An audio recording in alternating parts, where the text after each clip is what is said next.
Hey there, welcome to today's video. I'm going to be talking about Blackburn's quasi-realism while offering a partial critique of his views, at least a critical assessment of his views. So Blackburn's projectivism draws its major influence from Hume, who stated in his text that evaluation colors the things around us in such a way that its source is in our breast and not in the external world itself. Some passages from Hume may warrant a different reading, though, where the moral sentiments are the faculty by which we perceive, so to speak, objective value properties, but Blackburn seems to settle with the projectivism reading of Hume, and I tend to concur with him on that. So he also couples that with what he called quasi-realism, a view that ethics is a legitimate linguistic practice in its own right with its own internal logic, and that we ought to respect and save the prima facie appearances and surface structure of ethical language. So with time, though, he seemed to have grown dissatisfied with that term, quasi-realism, because of its close affiliation with realism, which is, according to him, a fragmentary view. So Simon Blackburn starts his essay, Errors and the Phenomenology of Value, with surveying John L. Mackey's metaphysical stance, and eventually comes to contend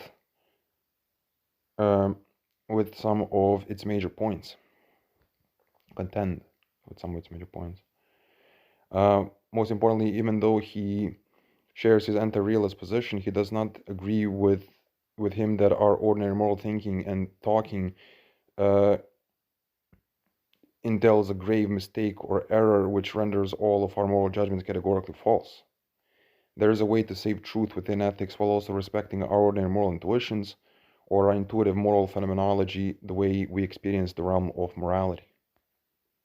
So when we accept moral anti-realism with the view that there are no objective mind-independent moral truths or facts, what are we left with? So we find the empirical datum of a moral language remaining. So there are several views about what we should then do with that moral language. So we could either keep on using it the way we did before, we could revise it partially, more or less radically. This position is called revisionism, or we can dispense with it altogether. This position is called abolitionism in mathematics. Mackey himself proceeded to continue using the moral language, even if in a slightly revised edition, according to Blackburn, since it proves useful for pragmatic purposes. But still, his whole conception of morality and the understanding of the meaning of moral terms changes, even though he keeps the external semblance and form of ordinary moral discourse. You may see that if you look at part 2 of his major work, Ethics, Inventing Right and Wrong, where he develops a first-order normative ethical theory despite his error-theoretic metaposition. Blackburn goes on to say that what Mackey does there is, or what he calls schmoralizing, in analogy with moralizing, or in other words, what is left of moralizing when we give up the underlying realist metaphysic, is still legitimate moralizing, is real and genuine moralizing, and cannot be written off as error, as total error. Even though the overall understanding of moral language and practice changes, the insides of morality can be preserved without losing validity or needing to be thrown in the dustbin.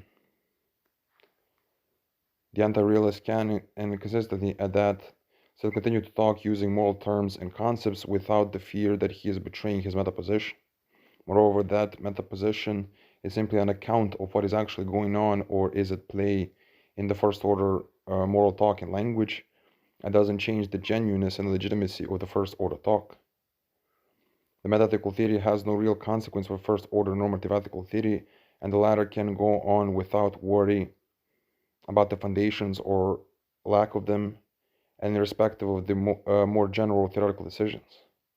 That is, when projectivism is supplemented by a quasi-realist defense or protection, that can happen. There seems to be nothing contradictory or invalid about our continuing with our valuing projects, even when we admit their ultimate subjectivity. If anything, value then becomes something personal, more personal and intimate to us deep down, and not an alienated third party to which we are supposed to be accountable. It is, on the other hand, understandable that that may cause one to take value less seriously, since it doesn't have a transcendent source, but upon more thought, it seems and that warrants even more serious attention because of the responsibility that is then firmly placed on our own shoulders. The situation in ethics is analogous, according to Blackburn, to theoretizing in meta-mathematics. Adopting an anti-realist meta-mathematical stance, he says, doesn't ex hypothesi differ from our ability to talk about right, correct, or true mathematical theorems. It simply gives us a different second-order account of them.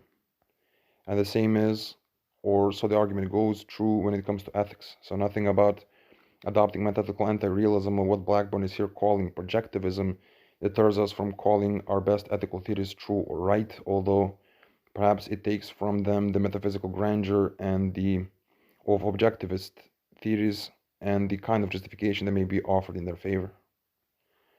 But what one might legitimately ask, isn't the adoption of anti-realist mathematics sort of undermining for first-order mathematical theories, or at least can't it be when we adopt a constructivist, conventionalist, or pluralist mathematics and claim that all of mathematics is our own creation, is of our own creation, or that there is no one true system of mathematics? Take Carnap's conventionalism, for example, and I'm using the label conventionalist based on a frequent reading of Carnap's philosophy of mathematics. Mathematical truths are, under that model, nothing but the results of our primitive definitions into mathematical language and the synthetic rules for the construction and formation of derived propositions, and thus they can be called true. If they can be called true, they can be called true only in a pretty modest and qualified sense of being true under a model relative to presuppositions and contingent on our pragmatic decisions and choices. That is not robust truth that our common sense views of mathematics espouses, or that thinkers more in line with Platonist realism would want. They are conditionally true, if true at all. There are conditional truths that don't have a legitimate claim to absoluteness and objectivity, and then don't exclude other ways of construing things as equally legitimate, nor have any principal advantage over those other ways, besides perhaps internal consistency. But does Blackburn even want robust truth for his theory? It seems not, since he, at least as judged from some of the interviews in which he has been a guest speaker, subscribes to minimalist or deflationist theory of truth. That theory says that truth is not a robust or a substantive property of propositions, and that to say that proposition is true and simply to repeat that proposition in an affirmative manner, or to express one's acceptance of it or assent to it. But is that enough? Although Blackburn may be consistent when he gives up moral realism and a robust theory of truth or moral statements in tandem, he may not be as faithful to our ordinary intuitions as he might want to think of himself as being. The phenomenology and intuitive face value semantics of morality suggest that our moral judgments have a claim pretension to objectivity and universality, so Mackey may be more faithful to them when respecting the surface appearance of our moral language as descriptive and propositional, even though he is an error theorist or thinks that all our moral claims are systematically false, since there is no reality they correspond to, or may correspond to. So we at least aim for objective bindingness of our moral norms and claims, even if we may never reach it. So now Blackburn's moral psychology states that these moral claims, in distinction from merely claims of desire or first-order will, are attitudes towards our attitudes or second-order attitudes in other terms. Those may be less shifting and impulsive, but they are still subjective, I would add, even though coming from deeper within the subject, from a more stable and colder place. Blackburn has this view in common with Gilbert Harman, who also takes values to be second-order attitudes or desires, which arrived at by reflection on one's first-order attitudes, which are arrived at by reflection on one's first-order attitudes and allow one to reassess oneself, criticize oneself, and perhaps revise one's previous attitudes. This feature of our psyches perhaps allows us to be less of a slave to our immediate or base-level passions and impulses, but we are still at the end of the day the final arbiters, even if from a reflective distance. And couldn't we say that it is a truism that everyone will always agree with his own attitudes? Isn't holding an attitude agreeing with it in some real sense? Of course, here we could enter the possibility of a perceived flaw in oneself guilty conscience, or a weakness of the will that causes one to act against one's better judgment, as externalists like to offer as psychological realities and criticisms of the subjectivism that is sort of presupposed in the above internalist picture of one's attitudes as always right according to one's own judgment. So there is no other authority or external critique. To be fair, that picture may indeed be crude, that kind of internalist picture. But it seems to me that there is some real sense in which it is contradictory or psychologically impossible to hold an attitude while at the same time disagreeing with it in sentiment. But let us leave that to one side. That is a bit of a digression. It says that the ethicist with this projectivist or quasi-realist second-order metaphysic in view will naturally tend to favor or prefer subscribing to a consequentialist normative ethic, more specifically to a motive consequentialism that Blackburn calls the grown-up brother of rule utilitarianism. This seems to be more in line with human nature and the way we usually think and reason morally than the ontology, which, as he says, quote, the ontological purposes stand in the way of all human purpose and or fulfillment. It seems unrealistic to posit to oneself, as the ontology wants, moral purposes to which we have to sacrifice ourselves and subjugate all of our other interests. That may be called moral fanaticism and puritanism if those words aren't too strong.